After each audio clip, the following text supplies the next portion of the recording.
Olá, muito boa tarde para você que nos assiste. O Consulta ao Doutor já está no ar.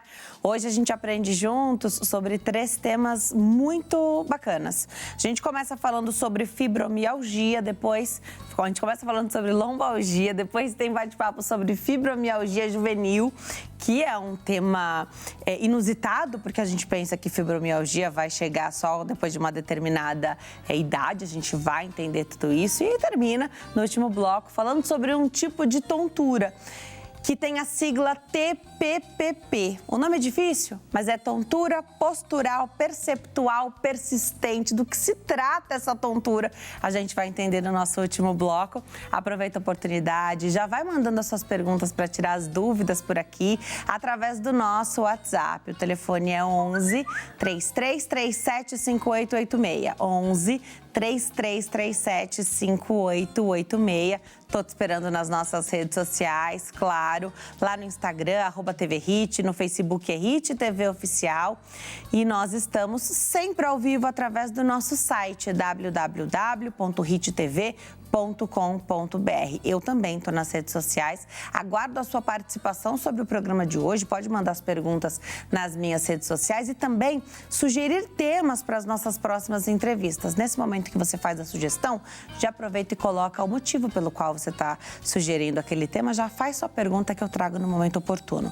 No Instagram é @DeniseLuque e facebook.com/DeniseLuque. Para começar o programa de hoje, bate-papo sobre lombalgia. Vamos entender aí os desafios de manter uma coluna saudável com o Dr. Ricardo Teixeira, médico, ortopedista, especialista em coluna pela Universidade de São Paulo. Doutor, sempre bom te receber aqui. Obrigada por ter vindo. Eu que agradeço o convite, Denise. Boa tarde a você e a todos os telespectadores. Porque dor nas costas, quem não teve vai ter, em algum momento da vida, e cada vez mais cedo parece que essas dores aparecem, né?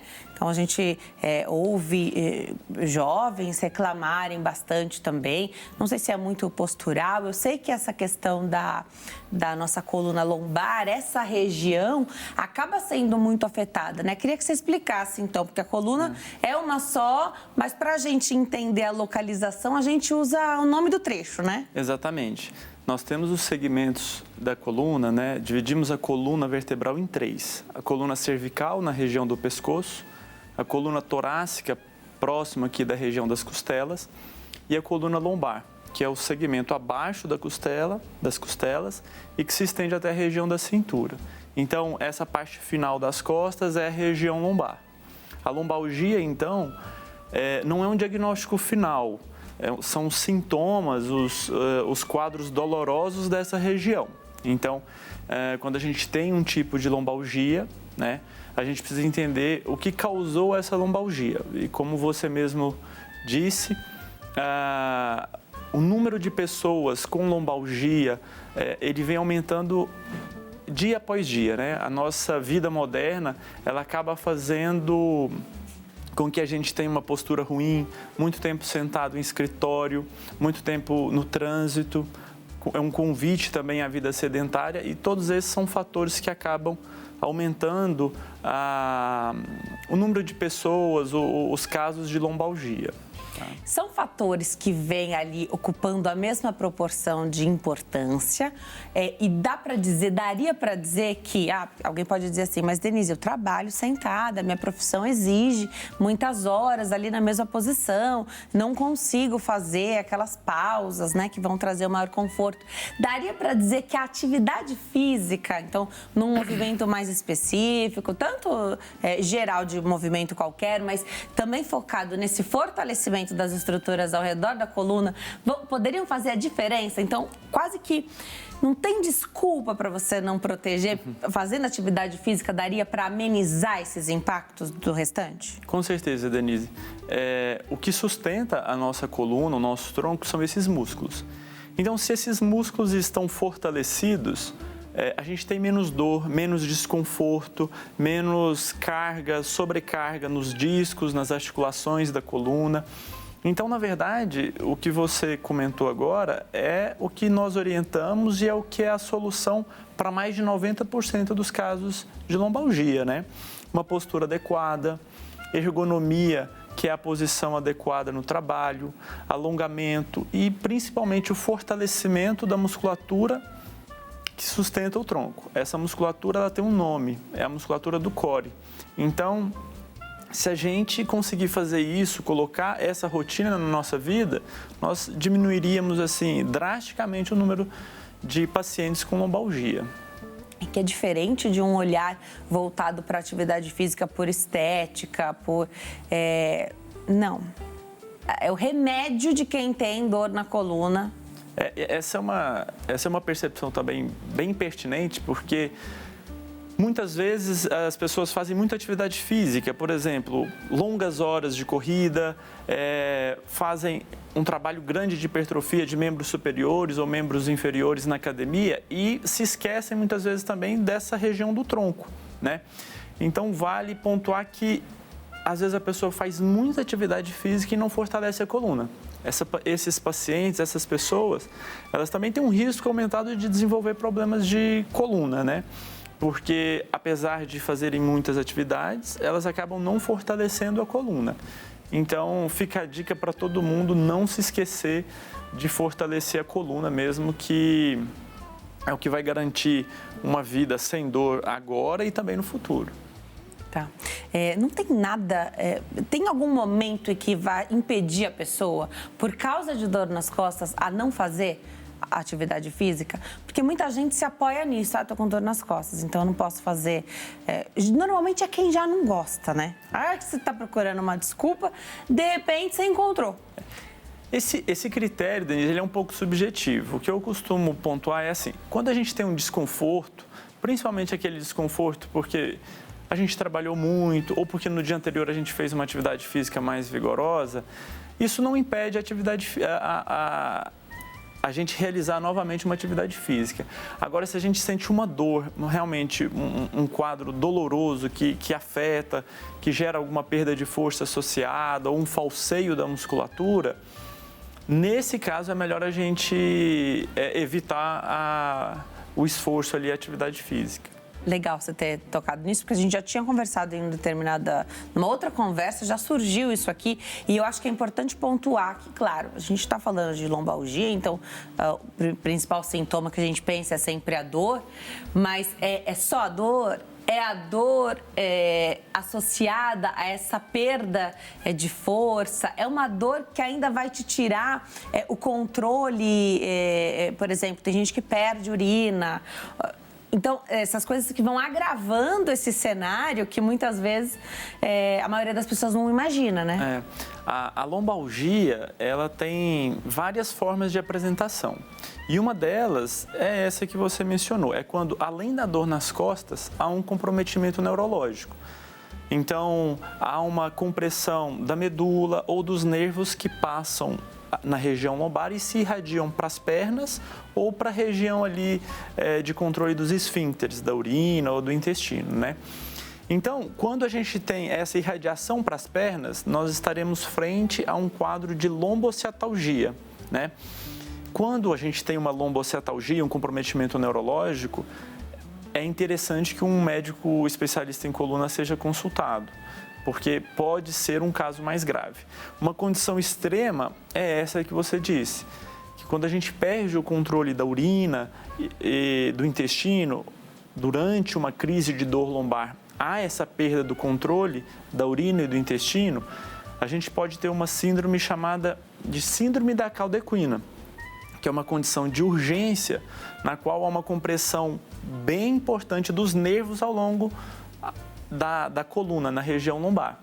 E aí, esse pode ser um quadro dramático, inclusive persistente, demanda uma avaliação urgente e, em muitos casos, uma cirurgia de urgência. Para descomprimir. Para fazer a descompressão dessa... o mais comum é uma hérnia de disco de grande volume, comprimindo todos os nervos para a perna.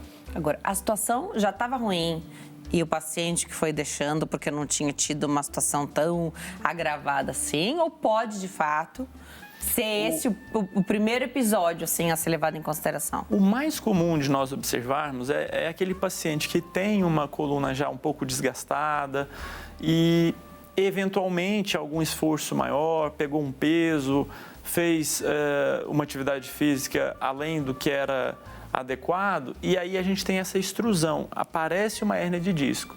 Então, o quadro, ele é abrupto, né? Apesar da coluna ter um desgaste de bastante tempo, essa compressão neurológica, ela é abrupta, tá? Então, é um quadro geralmente, assim, bem agudo, tá? Pelo que você está falando aqui, de ver esse paciente, do que ele chega te trazendo de sintoma, da história dele, o que ele te conta, já te dá um belo norte. Mas você precisa de exames de imagem? Na verdade, para a maioria dos pacientes que tem uma dor eventual, uma dor no final do dia, que é uma dor de sobrecarga, nós acabamos não pedindo exames, né? Porque muitas vezes a gente acaba expondo esse paciente à radiação, o que a longo prazo é ruim para o paciente. Agora, nós temos algumas situações de alarme. Então, o paciente que tem uma dor lombar e perda de peso, ele tem uma chance de ter uma infecção da coluna, ou uma dor persistente com febre e também perda de peso pode ser uma metástase. A coluna é um dos principais sítios de metástase óssea. Então, uma dor lombar de curto período, ela é uma dor bastante comum, corriqueira e passageira. Agora, uma dor lombar persistente, acompanhada de sintomas para as pernas, perda de peso ou febre, esses são casos que demandam uma avaliação com o especialista e exames de imagem. Tá, então não é para todo mundo, mas também não negligenciar. Olha só, pensar que a dor nas costas pode sinalizar uma metástase óssea, Sim. né? Então não negligenciar, porque o que tem de gente que toma só o remedinho de casa, se automedica mesmo, que a gente sabe que não é bacana, mas que até mesmo os médicos muitas vezes falam, né? Dão esse norte, quando é que a gente busca o serviço de saúde e às vezes por fazer a automedicação a gente perde esse timing? O habitual, né? Existe um número de dias, geralmente 90 dias. Aquela dor que ela apareceu, você tomou às vezes um medicamento, fez um repouso e ela melhorou até 90 dias, a gente tem uma tranquilidade de somente acompanhar. Aqueles pacientes que têm dor por mais de 3, 4 meses, esses pacientes eles devem evitar se automedicar e de preferência passar com um profissional especialista em coluna. Falando das causas, né? Então, do que poderia gerar mais dor aí na coluna lombar. O excesso de peso, com certeza. E nesse caso, pode só retroceder, não que seja fácil, né? Mas a perda de peso fazer com que a pessoa saia de quadros dolorosos? Sim, a gente tem estudos que mostram que se o paciente ele perder 10%, aquele paciente com sobrepeso, conseguir perder 10% do seu peso corporal, ele já de uma forma consciente, ele já percebe como melhorou a sua vida, né? Ele já tem essa percepção de menos dor, menos peso na coluna. Então, a perda de peso, né? O fortalecimento, mas junto com a perda de peso e o cuidado postural, são assim, a chave mesmo de um bem-estar para a coluna. Você chegou a usar um termo lombocialtalgia, se eu não me engano, sim, né? Esse mesmo. Esse. E aí a gente lembra logo do quê? Do ciático. Pode sempre estar relacionado, pode ser só o nervo ciático ali, é sempre relacionado à coluna lombar? Em termos anatômicos, o nervo ciático ele nasce na coluna lombar. Tá. Só que ele pode ser comprimido na coluna lombar, na região do quadril, por exemplo, bastante comum síndrome do piriforme, e em outras regiões do membro inferior. Então, não é a única causa de dor ciática. Embora seja mais comum, a hérnia de disco, os problemas de coluna, são as principais causas de lombocialtalgia, mas não são as únicas. Então, por isso que nesses casos é interessante que um médico seja consultado. Porque aí a gente acaba fazendo o diagnóstico. Olha, esse problema é da coluna, ou esse problema está no quadril, tá bom? Qual a importância de buscar um médico fora da crise?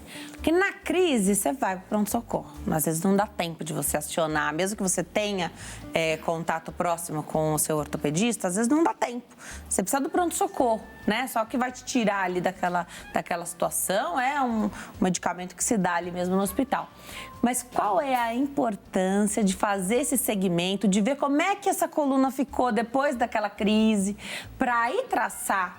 Porque pronto-socorro não é tratamento, né? No pronto-socorro, o médico plantonista, às vezes, está sobrecarregado, ele não consegue avaliar os exames adequados, eles não conseguem, muitas vezes, dar as orientações e fazer o segmento desse paciente, né? Então, esse caminho de procurar quando a gente está bem ou depois que o problema foi resolvido, essa prevenção é o que vai evitar que a gente tenha um problema mais sério no futuro.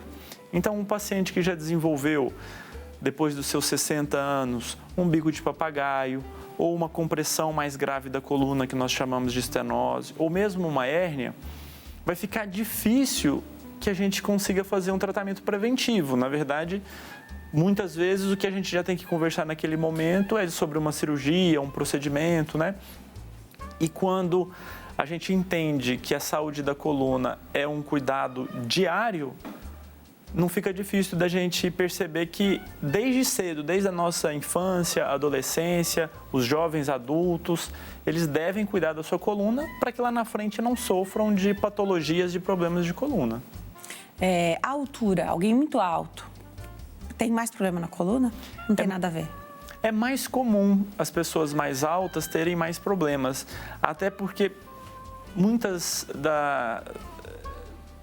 dos nossos carros, das nossas cadeiras, são projetadas para pessoas de média estatura. Então, pessoas que têm uma altura mais elevada, elas não se adaptam tão bem aos móveis, aos carros, à ergonomia padrão dos escritórios. Então, essas pessoas elas têm que ter um cuidado a mais. E muitas vezes pessoas muito altas, magras, que é o biotipo longilíneo, essa musculatura é mais fraca também. Então, acaba tendo mais pressão nos discos e nas articulações da coluna. Sempre se fala dessa degeneração, né? Então, desse processo de degeneração de todo o nosso corpo e da coluna não seria diferente. O que é normal do envelhecimento e tendo em vista a coluna é a mesma, né? A nossa vida é que mudou em torno ali do nosso corpo. Mas nesse sentido, esse trabalho de prevenção, porque hoje o idoso, 60 anos, está no auge ali, nem parou de trabalhar e nem quer parar. Sim. É uma vida super ativa. Hoje a gente até, para falar do idoso com essa idade mais avançada, a gente usa até o termo super idoso, né? Para trazer ali uma diferenciação.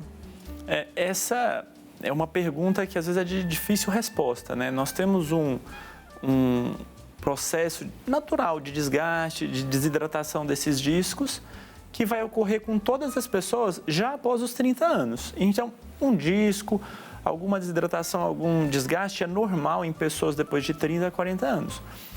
O que eu acho que diferencia o que é normal do que é patológico é a presença de dor. Então, aquele paciente que está bem, trabalhando, fazendo sua atividade física e está tudo bem, não tem sintomas, não há problema nenhum ter um desgaste, um pequeno bico de papagaio ou uma desidratação de um disco. Agora, quando esse paciente começa a ter uma dor persistente, ali a gente tem um problema, de fato, uma patologia. Tá, então a dor é que vai trazer essa... É a dor que traz esse diagnóstico para a gente. Legal. No que diz respeito a cirurgias, que é, 2 pontos, né? Um grande medo e às vezes até um grande alívio. Tem gente que fala, doutor, não tem como operar? Às vezes o caso nem é cirúrgico, né? Conta pra gente, então, dá pra dizer uma porcentagem de casos cirúrgicos, então, de situações que acontecem na coluna lombar? Sim, de todas as pessoas que procuram atendimento médico por dor lombar, apenas 5% vai precisar de fato de uma cirurgia. Então é um número bastante reduzido, né? A gente acaba vendo que em 95% das vezes a gente vai depender da disciplina e do comprometimento do paciente com o seu próprio cuidado. Em 5% dos casos a gente acaba tendo que partir para algum procedimento cirúrgico. E é interessante que, historicamente, as cirurgias de coluna, elas sempre colocaram muito medo nos pacientes, né? Pelo que era a cirurgia antigamente. As técnicas evoluíram, os materiais cirúrgicos, então houve uma grande evolução nesse sentido, de tal forma que a maioria dos procedimentos de coluna hoje, o paciente ele recebe alta ou no mesmo dia ou no dia seguinte, né? Principalmente nesses casos de cirurgias por lombalgia. Então, são procedimentos que nós dizemos minimamente invasivos. E que dá para você programar? Então, são cirurgias chamadas eletivas? Nos casos de uma dor mais crônica, sim, são os procedimentos eletivos programados. Aquela compressão que você falou, Aquela não, compressão, né? igual a gente conversou, de uma perda de força aguda, de uma perda do controle da urina, do intestino, aí a cirurgia ela é de urgência. Tá. E hoje faz tudo o que é possível, o chamado minimamente invasivo, que aí traz menos tempo de internação, o paciente volta mais rápido à ativa, menor complicação ali pela questão cirúrgica. Sim, o minimamente invasivo, ele objetiva que a gente faça a mesma cirurgia, mas de uma maneira menos agressiva, com menos corte, com menos dissecção, né? Então, há 4 anos foi regulamentada no Brasil uma cirurgia por vídeo, no qual a incisão é de 1 centímetro e todo o procedimento é realizado por esse pequeno tubo, né? Uma cirurgia que nós chamamos de endoscopia de coluna. Então, é menos chances de infecção, retorno precoce ao trabalho, alta precoce, retorno às atividades habituais, às atividades físicas de uma forma bem precoce. E eu gosto sempre de falar, a gente não pode negligenciar nenhum tipo de tratamento, nenhum tipo de abordagem cirúrgica, né? Ficou mais tranquilo pro paciente, pro médico, só ficou o espacinho menor para vocês trabalharem ali, né? Para o maior conforto do paciente. Mas assim, o que era feito antes aberto, que você conseguia enxergar ali a estrutura, agora você vai por locais ali mais miudinhos, mas não é nada menor, né? No sentido de responsabilidade, abordagem, técnica, tudo, né? Sim, o procedimento, a descompressão, ela deve ser feita da mesma maneira. O que mudaram foram os instrumentais e aí, como você bem colocou, acaba que o médico ele tem que ter um conhecimento desses instrumentais, da anatomia, para tentar agir só no problema. Muito legal. O Brasil é enorme. Tem disponibilidade de tudo minimamente invasivo? Provavelmente não, né? Você precisa da estrutura, não só do teu conhecimento médico, mas também da estrutura do lugar onde você vai operar, né? Sim, as cirurgias de coluna, elas acabam demandando uma complexidade maior, complexidade hospitalar maior. Então, geralmente as cirurgias de coluna, elas são realizadas em alguns centros maiores, cidades de médio, grande porte, né? E a tecnologia, essas cirurgias mais avançadas, elas chegam primeiro nesses grandes centros e depois vão se disseminando aí para o interior. Não é uma realidade ainda em todas as regiões do Brasil, mas acho que com a modernização de tudo, isso está chegando cada vez mais rápido no interior. Antigamente era bem mais difícil disso avançar por interior. Vou deixar os contatos do doutor e ele volta, porque a gente adora aprender também sobre coluna. @ricardoteixeira.coluna, lá no Instagram, @ricardoteixeira.coluna. O site é drricardoteixeira.com.br, drricardoteixeira.com.br. Obrigada, viu, doutor Valdir? Eu que agradeço, viu, Dani? Obrigada. Tchau, tchau. A gente vai para o intervalo no próximo bloco. Fibromialgia. Juvenil é novidade por aqui. A gente vai entender tudo no próximo bloco. Até já.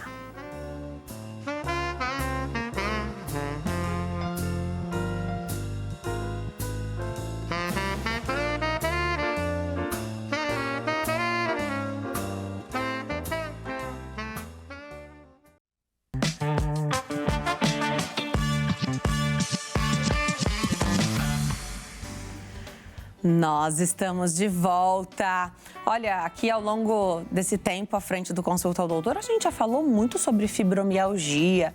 Hoje a gente vem falando da fibromialgia no adulto, sobre pessoas que tiveram diagnóstico de fibromialgia anos atrás e hoje passam novamente para ou corrigir esse diagnóstico ou avaliar outras questões que mudaram aí ao longo das últimas décadas, mas fibromialgia em crianças e adolescentes é a primeira vez que a gente vai falar aqui no Consulta ao Doutor. Eu tenho o prazer de receber a doutora Daniela Piotto. Ela é médica reumatologista pediátrica. Eu acompanho você nas redes sociais, eu adoro te receber aqui, acompanho sua família, suas filhas maravilhosas. Obrigada por ter vindo. Obrigada pelo carinho. Agora, fibromialgia já traz um impacto muito grande, porque a gente logo pensa na fibromialgia do adulto. Sim, é. É igual, é dor, é um monte de dor que não sabe nem localizar de tanto ponto que tem. Isso mesmo, é isso mesmo. Existe a dor, sim, existe a fibromialgia, né, em crianças, assim como nos adultos, né? A diferença é que em crianças a gente fala que acomete normalmente entre 10 e 15 anos, por exemplo, é difícil a gente ter uma criança de 4, 5 anos que vai ter fibromialgia, né? E em adultos a gente vê que geralmente é entre, né, adulto jovem, né, entre 30, 40, 50 anos. Ambos acometem as meninas, as mulheres, né? Mais do que os mais homens. do que os homens, né? Em criança, em torno aí de 6 vezes mais. Né? E a prevalência aí mundial, eles falam em até 2%, 3%. Então, é bastante, né? Adolescente aí sofrendo com isso. Mas a clínica é a mesma, né? É caracterizado pela dor difusa, musculoesquelética. O que é isso? Aquela dor no músculo mesmo que você sente, né?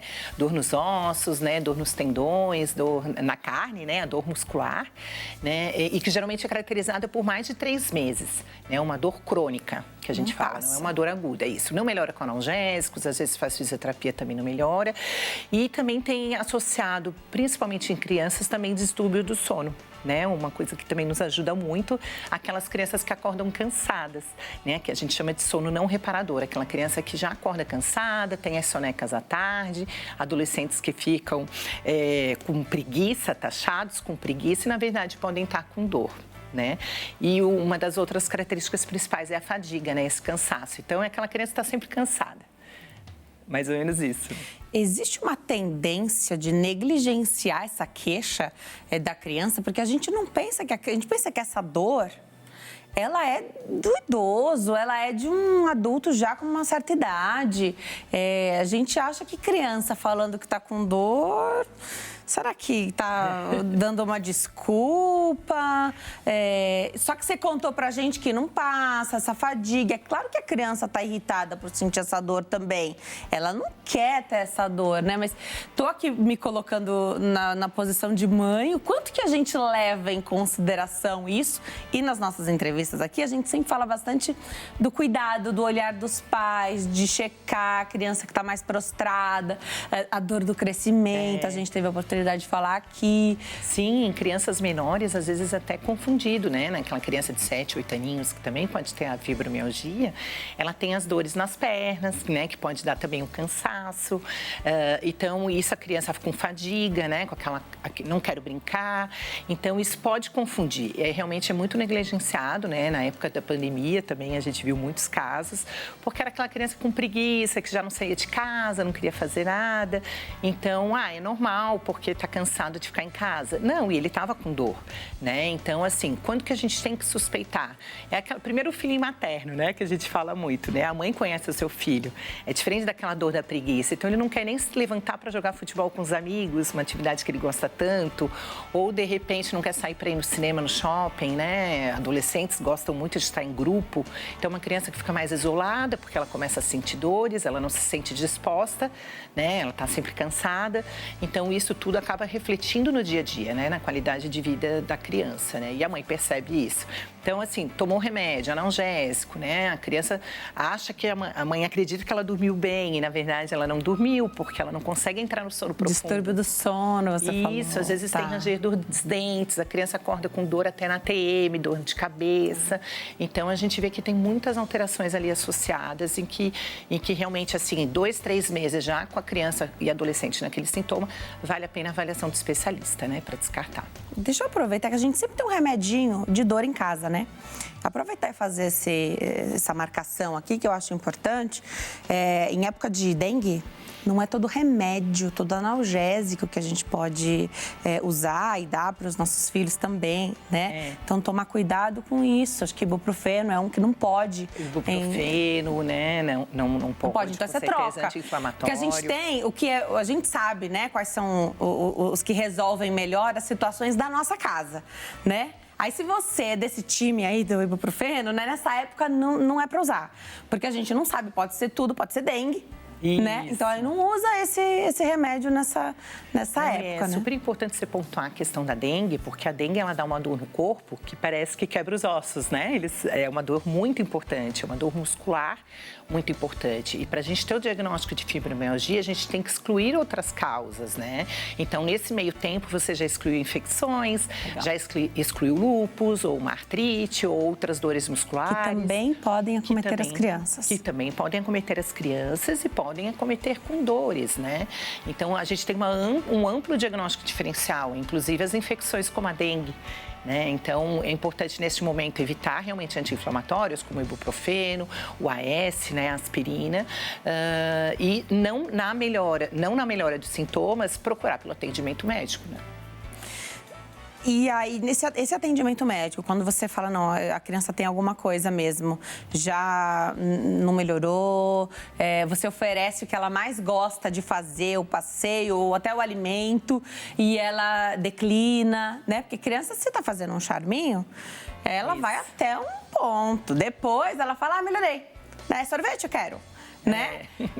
Então, saber também, né, conhecer ali, principalmente a nossa criança, para saber o que é, quando é sério, e levar isso adiante. É hospital, se tiver, porque aí não é toda pediatra que é reumatopediatra, né? E aí, tendo esse diagnóstico, acho que precisa acompanhar com o reumato, né? Sim, com o reumatologista pediatra. Mas para você chegar na suspeita da fibromialgia, lembra que eu falei que são 3 meses ali, né, de dor importante. Vai fazer uma investigação. Vai fazer uma investigação.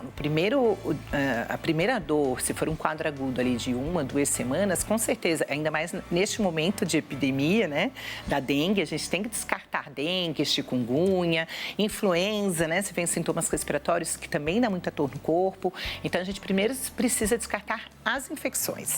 Né? Na persistência dos sintomas, ou seja, depois de já estar quase de 1 mês, a criança já teria que ter melhorado daquela infecção, que dura ali no máximo 2, 3 semanas. Então, na persistência dos sintomas, né? Então, você foi no pronto-socorro, né? Continua doente, não adianta ficar indo para pronto-socorro, porque não é uma emergência. Você tem que procurar pelo especialista mesmo, conversar com o pediatra, né? O herbiatra, que cuida de adolescentes.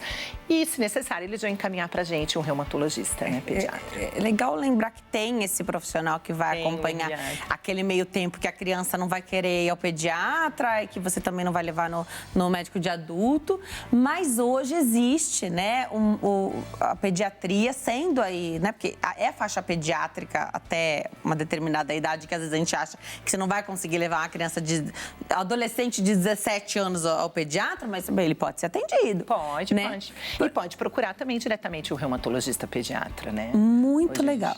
Tem todo acesso à Precisa informação. fazer esse acompanhamento. Primeiro você descarta o que é mais agudo ali, das infecções, e depois você vai descartar outras doenças crônicas para você realmente pensar, né, no diagnóstico de fibromialgia.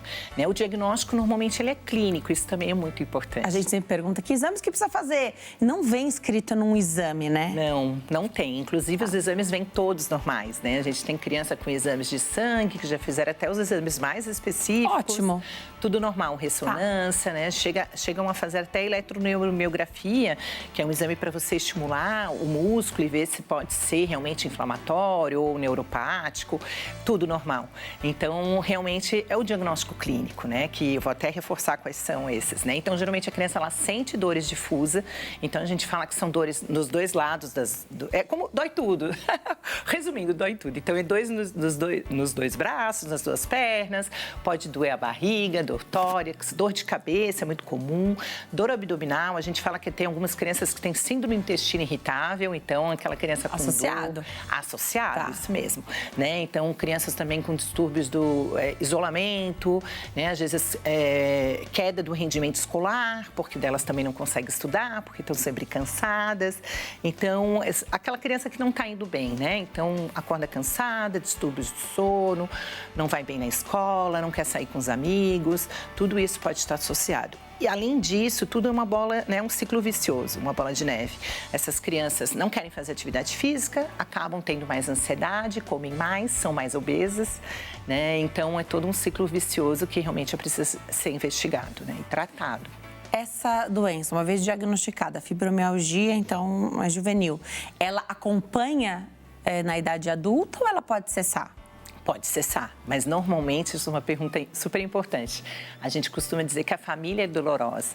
Uma criança que tem fibromialgia, um adolescente, você procura no histórico familiar, vai ter alguém que também reclama de dor nas costas, dor de cabeça. Que pode não ser fibromialgia. Pode não ser fibromialgia. Mas é a família dolorosa. É uma família dolorosa. Ou a avó, ou a babá que cuida, ou a mãe, o tio, o pai, né? Então, normalmente é uma família que a gente já tem aquela sensibilidade maior à dor, né? E é uma sensibilidade maior à dor, porque cada um de nós tem um termômetro da dor, né? Não tem como eu te falar quanto tá doendo em mim para você saber, porque só tá doendo em mim, né? Então, é a minha medida da dor. E cada um tem essa medida individual. É uma resistência mais baixa à dor ou não necessariamente? É isso mesmo. Hoje a gente fala que a gente não tem uma causa específica, é multifatorial. Mas o que os estudos falam é que é isso, é como se a gente tivesse um botão desregulado, sabe o botão de volume? Tá, perfeito. Então a gente tem um limiar à dor, né? Então geralmente essas crianças, elas têm um baixo limiar, ou seja, elas têm uma dor muito mais intensa do que as outras, né? Elas não são tão resistentes. Então são aquelas crianças que às vezes só no toque já reclamam de dor. Então tem a dor ao toque também. Tem a dor ao toque, né? Às vezes pode ter a sensação de inchaço, né? Elas têm uma hipersensibilidade à dor, né? Então, por exemplo, nós duas, se a gente for sair o dia inteiro no parque, chega à noite, eu posso querer sair para comer pizza, ainda tô de boa e você tá super cansada. Ai, não, para mim já deu, tô muito cansada, eu prefiro dormir. Então, é uma percepção da dor individualizada, né? Por isso que a gente fala que muitas vezes é familiar, porque a família tem esse botãozinho ali desregulado do volume da dor, né? E aqui estou pensando, nessa idade, né? 10, 15 anos, às vezes um pouquinho mais jovem, o que pode nos levar também a pensar na doença, né? Uma dificuldade de receber um abraço, nunca foi assim, aí agora não recebe mais esse toque, não gosta mais que encosta. Pode ser por causa dessa dor, a gente não pensa nisso, pode ter uma questão de emoções a ser tratado também com psicólogo em terapia? Sim, muito. Né? A gente fala que, como são vários fatores, né? A gente tem essa questão aí da maior sensibilidade à dor. Então, às vezes, são crianças que realmente não gostam do toque, né? Às vezes, mais irritabilidades, por isso também. E, normalmente, tem gatilhos emocionais, né? Então, a gente tem... O tratamento, ele é multidisciplinar.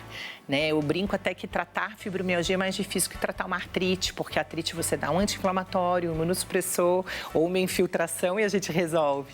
A fibromialgia é um tratamento que tem que ser o todo, então é o não farmacológico, que é o principal, né? Atividade física, porque a atividade física aeróbica ela vai liberar neurotransmissores que dão aquela sensação de prazer, né? De aliviar a dor.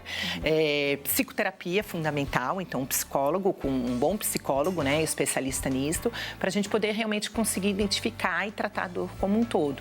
E, se for necessário, o tratamento farmacológico, claro. Ele não é o principal, então, não o tratamento com remédio? Não, em crianças não é o principal. Em crianças a gente vê que as nossas medidas não farmacológicas são mais eficazes. A acupuntura ajuda muito, né? Psicoterapia, massagem. E a fibromialgia, dá para dizer que ela vem em ondas, em crises? Então, você falou da massagem, de acupuntura.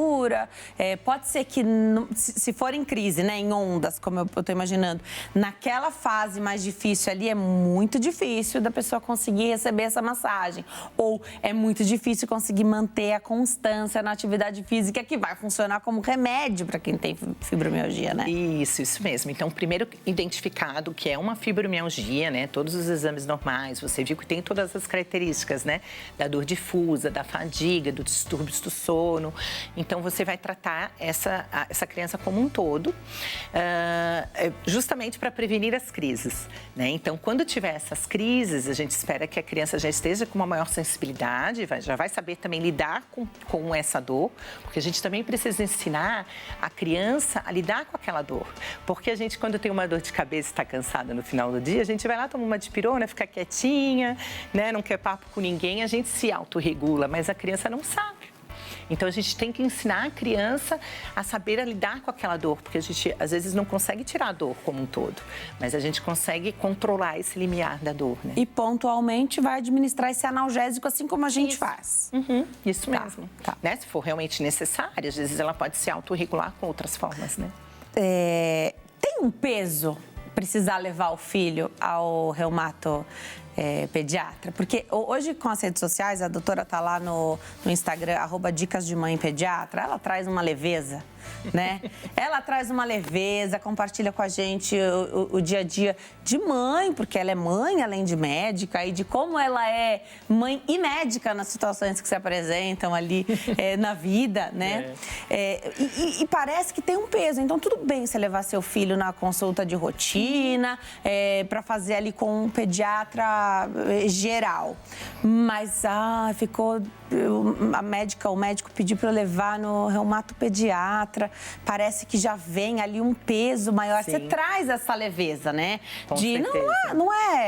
Não é um peso, é a doutora Daniela, né? Então, fica fácil, Sim, assim. sim. Você tem percebido isso? Sim, eu acho que é muito importante isso, a gente também desmistificar, né? Porque a importância do especialista, né, hoje, eu acho que é mais importante a gente descartar doenças graves neste momento. Então, como eu falo para as mães não terem medo de diagnosticar o câncer, nas dores nas pernas, né? Que são taxadas como dores de crescimento, a grande maioria, graças a Deus. Mas a gente tem aí um mínimo de crianças que podem ser uma leucemia, uma doença inflamatória intestinal, um problema da tireoide, até fibromialgia. Então, a gente precisa descartar doenças graves, né? Infecções, câncer, neoplasias, outras doenças que podem dar dor na criança, para você ficar tranquilo, né? E eu acho que esse é o papel fundamental do especialista, você não ter medo do diagnóstico, né? Eu acho que a mãe não tem que ficar com medo e sim ficar tranquila que tem um profissional para auxiliar e ajudar, né? Porque impacta muito a qualidade da vida do filho, né? A fibromialgia, né? Tem o diagnóstico. Aí você quer ver o seu paciente de quanto em quanto tempo? Como que é essa trajetória aí? Isso, daí a gente depende de cada criança, né? O tratamento é individualizado. Então, eu tenho crianças que eu fiz o diagnóstico e que, às vezes, a gente sabendo lidar com atividades físicas, né? Às vezes, fisioterapia para fortalecimento muscular, indicar natação, uma atividade física que a criança goste, porque precisa ela ter prazer e gostar, às vezes, pular bola, jogar futebol, né? E a gente vê que teve uma melhora da dor aí em 2, 3 meses. Muitas vezes a consulta pode ser, nesse início, mensais, né? Ou a cada 2, 3 meses, dependendo da criança. E vai depender de como ela responde ao nosso tratamento não farmacológico. E, se necessário, remédios a gente precisa ver mais frequentes, porque a gente precisa sempre estar ali ajustando, vendo os efeitos adversos, né? Pedindo alguns exames para sempre avaliar o fígado, o rim.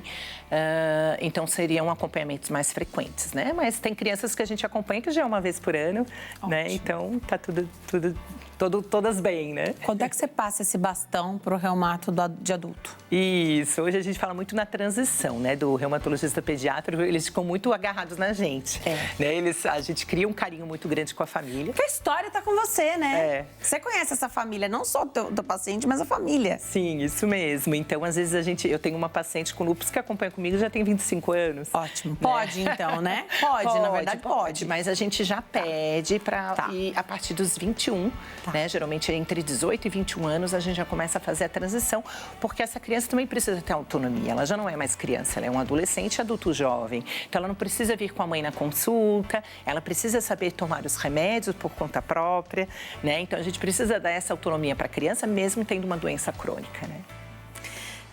Vou de perguntinha aqui do público. Vamos saber o que chegou para nós através do WhatsApp. A pergunta do Gilberto, aqui de São Paulo. Boa tarde. Doutora, qual a diferença entre fibromialgia e lúpus? Doutora, até chegou a citar lúpus aqui, né? Obrigada, Gilberto. Fundamental essa pergunta, viu? Muito interessante, porque realmente isso a gente vê muitas vezes as crianças até diagnosticadas erroneamente com fibromialgia e, na verdade, elas têm lúpus, né? Então, como eu falei, a fibromialgia é um diagnóstico de exclusão, né? Então, se a criança tiver com essa dor difusa, essa fadiga, que geralmente o lúpus na infância dá muitos sintomas constitucionais. Ou seja, o que é isso? É uma febrezinha que vai e volta, uma perda de peso, muita dor, muita fadiga, às vezes altera o sono, né? Ela não vai abrir com quadro renal ou um quadro já de lesões de pele ou um quadro de artrite. Então, às vezes são sintomas insidiosos, que elas vão e voltam quando daqui a 2, 3 anos aparece o lúpus, por exemplo, né? Ou em 2, 3 meses pode aparecer. Então, toda aquela criança que apresenta outros sinais e sintomas, além dessa dor difusa, né? Como uma febre persistente, mais de 14 dias, né? Todos os dias com febre, artrite, então inchaço nas articulações, falta de ar, dificuldade para respirar, sente o coração acelerar, manchas na pele, xixi com sangue, xixi com muita espuma, alterações visuais, tudo isso a gente precisa realmente pensar que pode ser algumas outras doenças e não a dor, né, somente da fibromialgia, sim uma dor de caráter inflamatório, né. Eu costumo explicar no consultório que a gente tem 3 tipos de dores, né? A dor inflamatória, que é essa doença, essa causa orgânica por trás. A dor não inflamatória, que geralmente é a fibromialgia, a dor de crescimento, as dores em membros, né? De caráter benigno, de caráter bom, né? Que não tem nenhuma doença por trás. E, às vezes, até as dores constitucionais, né? Então, às vezes tem um pé plano, às vezes tem uma pisada errada, às vezes é um problema da coluna, né? Uma lordose, uma escoliose, e isso pode afetar a dor também no corpo. Tá. Uma vez que você tem um diagnóstico como esse de fibromialgia, a gente sabe que algumas condições vêm juntas, né? Abre porta para uma outra condição? Abre porta para lúpus, por exemplo, para outras doenças aí que se assemelham de alguma forma? Normalmente não. Isso é bem comum, assim, as pessoas que têm fibromialgia, né, eu vejo muito isso depois até, não tanto na adolescência, mas adultos jovens, né, que crescem e às vezes mandam mensagens pra gente, né, mesmo como reumato, eles perguntam, mas eu tenho um FAM positivo e o médico diz que é fibromialgia, não pode ser lúpus, né, o fato de você ter um exame que indica uma doença autoimune como um FAM, que isso daí outro programa, né? Só para falar desse exame, né? FAM, só para falar desse exame, não quer dizer somente que é lúpus, né? Então, existem outras doenças e até pessoas saudáveis podem ter o exame e não ser uma doença por trás, né? Então, depende, claro, de várias características, né? Então, geralmente, quando o médico diz, né, um reumatologista de preferência, né, que tenha feito o diagnóstico de fibromialgia, é porque realmente ele estudou para isso, ele com certeza ele já descartou que era um lúpus, já descartou alguma doença mais grave. Por isso a importância de passar no especialista. Quando você fala de uma doença mais grave, então, das doenças que vão trazer um acometimento ali, fibromialgia é uma doença menos grave. Ela traz muita dor. Muito impacto. Mas do que diz respeito à questão sistêmica de saúde, é muito menos. Né? Por exemplo, fibromialgia não mata, né? Então, ela não vai matar. Mas ela pode trazer um impacto na qualidade de vida, inclusive com sintomas psiquiátricos, né, de depressão, ansiedade, transtornos de humor, inclusive suicídio, né? Muita gente fala, mas você... como que eles costumam, que nem preguiça, né? É preguiça porque você não faz atividade física, é falta de fé. Então, hoje a gente tem todos os mitos relacionados à dor, né?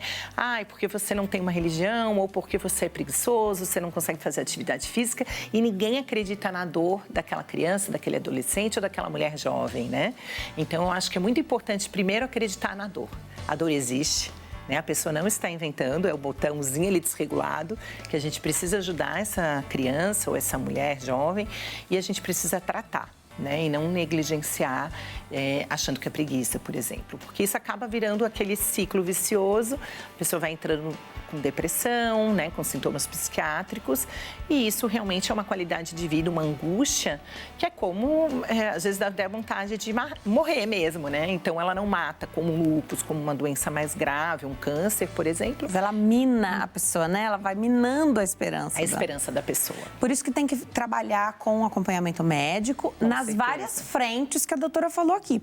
E aqui, pensando de tudo que eu já aprendi à frente do programa, né? Não sei se há uma recomendação específica para a fibromialgia, mas a gente sabe que existe hoje aquela estimulação transcraniana, ela não é invasiva, que pode ser usada em depressão, tem indicações para isso. Então, não é para a doença que provocou a situação, mas ter essa atualização, não sei se pode em criança, não sei se tem idade, mas se isso te acompanhar na fase adulta, poder lançar mão de tudo que está disponível, né? Não vai poder abrir mão do acompanhamento terapêutico, mas alguém poderia abrir mão de acompanhamento psicológico nos dias de hoje, né? Não. Ninguém poderia. Acho que terapia é maravilhoso, né? Para a vida inteira.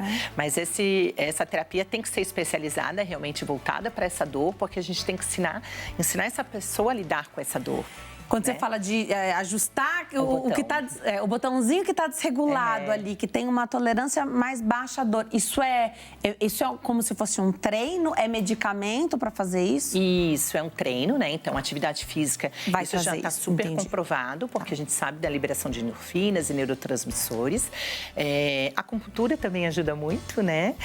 Até a higiene do sono, que a gente fala muito dos distúrbios do sono, então adolescentes adoram ficar até as 2, 3 da manhã, né? Com joguinhos, a gente pede para realmente tentar ter uma rotina de sono. Esses estímulos podem atrapalhar, mas olha, atrapalha todo mundo. Então, o que é bom para essa pessoa que está recebendo essa recomendação é bom para o restante da casa. Sim, isso mesmo. É um tratamento que a gente fala, inclusive, que toda a família, né? Inclusive, eles falam no sentido de que toda a família, não somente aquele núcleo, até os avós, os tios, os primos, precisam entender que a dor existe. Porque é muito comum, às vezes, dormir na casa de um tio ou na casa de um avô e falar: ai, mas ela só reclama de dor, é preguiçosa, não quer fazer nada, só quer ficar deitada no sofá e ela está com dor, né? E ninguém acredita naquela dor da criança. Então, eu acho que é muito importante a conscientização, né, de toda a família e as pessoas que convivem com essa criança, né? Muito legal. Deixa eu colocar aqui o Instagram da doutora, @Dicas de Mãe Pediatra. Vai lá, tem sempre atualização. Você vai conhecer um pouquinho da história da doutora. @Dicas de Mãe Pediatra. O site é danielapioto.com.br, Daniela Pioto, 2 T's, .com.br. No YouTube, Daniela Pioto. Tem o canal da doutora também. Adoro quando você vem. Obrigada por esclarecer as nossas dúvidas e desmistificar tanta coisa ao redor aí de diagnóstico em crianças, né? Obrigada. É sempre um prazer, né? Porque eu acho que é importante, conscientizar a família que existe, né? E a gente poder saber lidar com ela e procurar o tratamento. Mandar um beijinho pra Júlia e pra Laura. Beijo pra vocês. Viu, meninas? Eu quero conhecer vocês. Venham me ver aqui no TV. Obrigada, viu, doutora? Obrigada, beijo. A gente vai pro intervalo. No próximo bloco, vamos entender sobre um tipo de tontura que tem a sigla TPPP. E o nome é difícil, mas a gente vai aprender junto. Tontura postural perceptual persistente. É no próximo bloco. Até já.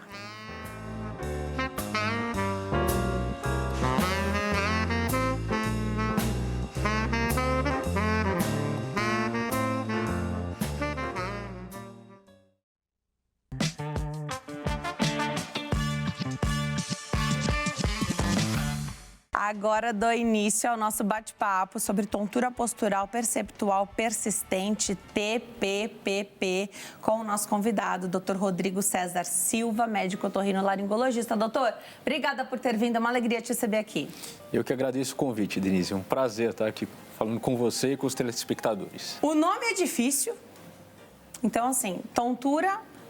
Primeiro que, para esses casos, a gente usa um outro nome, que é labirintite, né? Então, se o mundo girou ao seu redor, se você não está muito bem, perdeu ali um pouquinho a noção, a gente fala, é labirintite. Tontura também descreve bem, assim, só tontura descreveria bem, tô com um pouco de tontura. Mas a gente comete muitos erros, o público leigo comete muitos erros na hora de se referir à situação, né? E como é importante buscar um especialista para saber exatamente aquilo que você tem, porque eu tenho certeza que tem vários tipos de tontura, né? Na verdade, a tontura é um sintoma, não é uma doença, Perfeito. Né? Então, a sensação de tontura, que é aquela alteração de percepção de movimento do ambiente, ela é bastante comum e inúmeras doenças podem levar a essa sensação, né? E de mãos dadas com a tontura, com a sensação de tontura, anda também a sensação de vertigem. Isso. Que é aquela sensação de percepção de movimento normalmente, ou do ambiente ou do próprio corpo. Tá. Então, tem inúmeras doenças que podem levar a esses sintomas. Dentre essas doenças, a labirintite, que acabou tendo o seu nome consagrado pelo uso popular, ela é uma das mais raras e é um quadro bastante dramático, né? Então, a maioria das pessoas que falam que tiveram labirintite ou conhece alguém que teve labirintite, provavelmente nunca teve, porque é um quadro em que a pessoa tem uma perda, como regra, súbita de audição, então ela fica surda e começa a ter a sensação que o mundo está girando e fica assim 2, 3 dias direto, não para, com náuseas, vômitos associados, né? Então, quase ninguém, felizmente, teve a labirintite verdadeira. Então, é um caso mais raro, te causa um transtorno súbito que dá um desespero. Imagina, você perder a audição assim subitamente, né? Dá medo. e tem que tratar rápido, senão a sequela pode permanecer, né? Exatamente. É importante o tratamento inicial ali de suporte ao paciente, né? E isso não só para ajudar naquele momento da crise, mas sim para evitar que tenha complicações dali para frente, né? Então, daí a importância de procurar um profissional especializado, identificar o que está acontecendo, porque para cada situação vai ter uma maneira de conduzir. Tá. Então, você falou que a tontura é uma sensação e ela pode acontecer. Agora, é importante quando a gente fala de tontura postural, perceptual, persistente. É o motivo pelo qual houve a tontura, é isso? Então, a tontura postural perceptual persistente, TPPP, é um nome que ele foi adotado pela principal sociedade de otoneurologia, chamada Barani Society, em 2017, que antigamente tinha outros nomes. Então, já desde o século XIX, a gente vem falando sobre o quadro que hoje é chamado de TPPP, mas antes era chamado de agorafobia, de vertigem subjetiva crônica, né, de vertigem fóbica. Então, atualmente, o nome é esse. É um nome que não diz muita coisa para a maioria das pessoas, mas é o nome que foi adotado. A gente precisa entender que é uma doença propriamente dita, né? E que, normalmente, ela vai levar à sensação de tontura pela maior parte do tempo, por pelo menos 3 meses. Então, são quadros crônicos aí, né, que acometem esses pacientes. E acometem de maneira bastante dramática.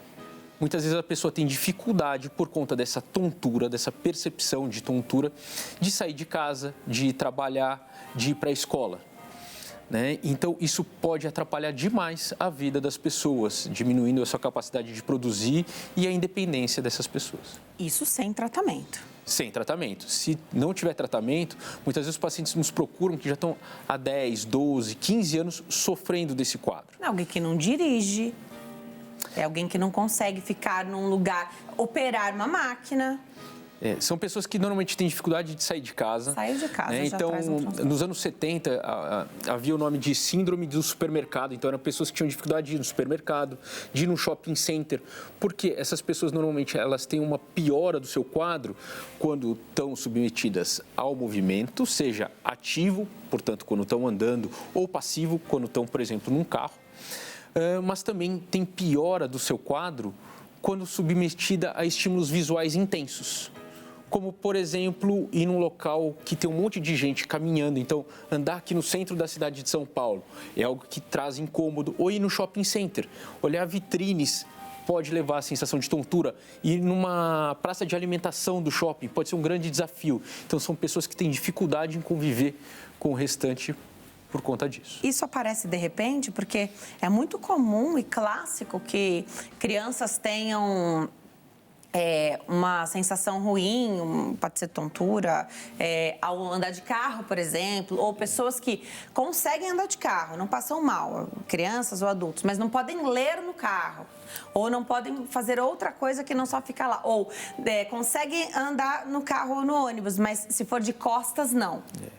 Esse tipo de incômodo, de tontura, de náuseas que podem vir com o estímulo de movimento e que ele é agravado quando, por exemplo, está lendo um livro ou lendo o celular, é a chamada cinetose.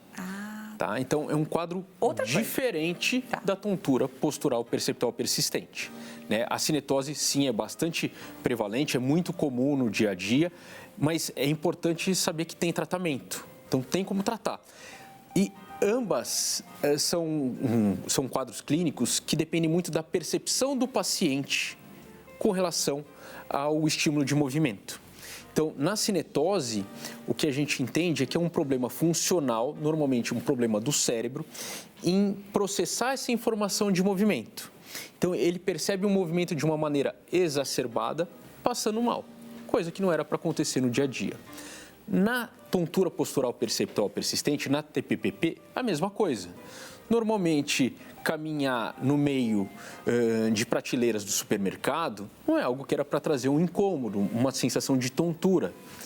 Mas para essas pessoas, por uma alteração do funcionamento do cérebro, sim, vem a sensação. E o que chama a atenção, diferente da maior parte dos pacientes que têm problemas de tontura, é que eles contam para a gente uma sensação de tontura muito intensa, que traz dificuldades no convívio social, e sair de casa e trabalhar, mas esses pacientes raramente caem. Né? Então, eles têm uma tontura intensa, às vezes por anos a fio, mas não tem queda. Né? Então, isso normalmente ajuda a gente na hora de pensar no diagnóstico do paciente. Tá. É algo que acompanha a pessoa que tem desde a infância ou pode ser um quadro que se instalou em determinado momento? O quadro ele pode se dar de duas maneiras, basicamente. Ou, primeiro, uma situação pontual que levou a um prejuízo do equilíbrio desse paciente, que pode ser desde um problema do labirinto, como, por exemplo, uma labirintite verdadeira, ou o problema dos cristais do labirinto, a chamada vertigem posicional paroxística benigna. Mas uma situação de estresse pode levar também ao quadro de TPPP. Pacientes que tiveram um problema de equilíbrio, por acaso estava andando na rua, tropeçou e teve uma fratura. Então, ele passa a associar a ter medo, na verdade, de ter tontura. Eu costumo traduzir para os pacientes que a TPPP é a tontura por medo de ter tontura, né? Mas em algumas situações ela vai acontecendo aos poucos, de uma maneira mais insidiosa, mais lenta e gradual. Então, pode vir tanto um quadro abrupto quanto um quadro mais insidioso. Mas é importante lembrar que, para a gente ter o diagnóstico da TPPP, ela tem que ter pelo menos 3 meses já de duração. Tá. Claro que se está te incomodando, você buscar o médico antes, tudo bem, mas ele vai observar junto com você as próximas situações. Exatamente, né? Exatamente. Em algum momento tem que começar o problema, mas o diagnóstico ele tem que ser dado sempre de maneira retrógrada. Tá. E você faz isso clinicamente ou precisa de algum exame? O diagnóstico ele é clínico, então ele é baseado no quadro clínico do paciente, mas a gente tem que descartar outras doenças que poderiam vir a se confundir com a TPPP. Portanto, muitas vezes a gente solicita alguns exames complementares, mas para descartar essas outras doenças, via de regra, na TPPP, os exames complementares vão estar normais, porque é uma alteração da percepção das pessoas com relação ao seu equilíbrio. Então, ele sente que ele está tendo tontura, ele sente que está desequilibrado, mas, na verdade, os reflexos todos estão preservados. Diferente do que você falou dos cristais, onde algum ficou ali perdido no caminho, de fato, e é isso que está provocando a situação. Exatamente. Ele tem um problema orgânico ali dos cristais ou na labirintite. No TPPP não tem nada. Não. É uma alteração de percepção. Tem remédio? Tem tratamento. Então, assim, é fundamental as pessoas procurarem atendimento porque tem tratamento e a resposta ao tratamento é muito boa. Tá? Então, o tratamento ele se dá por um tripé.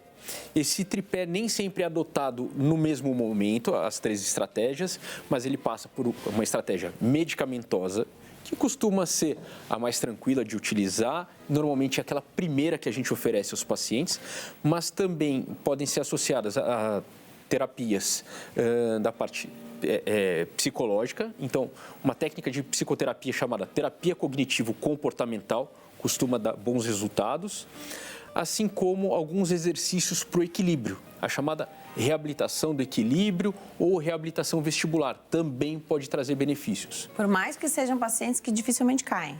Exatamente. Exatamente. É o treino. É o treino. A gente acaba, com esse treino de equilíbrio, mostrando que ele não vai ter a queda. Ele acaba ganhando confiança com isso. Né? Então, acaba, no final, ajudando no tratamento. Bom, quando a gente pensa em tontura ou nessas sensações ruins, a gente pensa em brinquedos que correm muito rápido, de ponta cabeça, enfim. E aquelas imagens que se você olhar fixamente para determinada imagem, determinado desenho, elas se mexem.